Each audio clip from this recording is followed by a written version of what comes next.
হজরত জিব্রাইল আলাইহিসসালাম হজরত আদম আলাইহিসসালামকে বললেন, এখন আল্লাহর দরবারে শকর আদায়ের উদ্দেশ্যে কাবাঘর জিয়ারত ও হজ সমাদা করুন।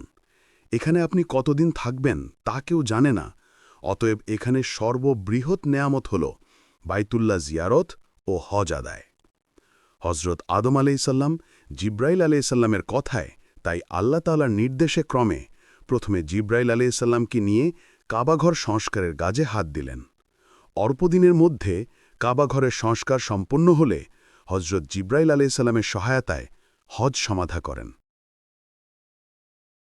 হজ সমাধার পরে আল্লাহ তাআলা জিব্রাইলকে বললেন, তুমি হজরত আদম আলাইহিসসালামকে নিয়ে আরাফাতের নিকটবর্তী ওয়াদিয়ে নামান নামক স্থানে চলে যাও।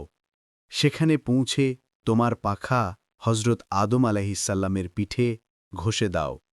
হজরত জিব্রাইল আলাইহিসসালাম যখন হজরত আদম আলাইহিসসালামকে নিয়ে যথাস্থানে পৌঁছালেন এবং নিজ পাখা দিয়ে তার পিঠ স্পর্শ করলেন, তখন পিপিফের ন্যায় অসংখ্য বনি আদমের রূহ পিঠ থেকে বের হয়ে ময়দান পরিপূর্ণ হতে আরম্ভ করে।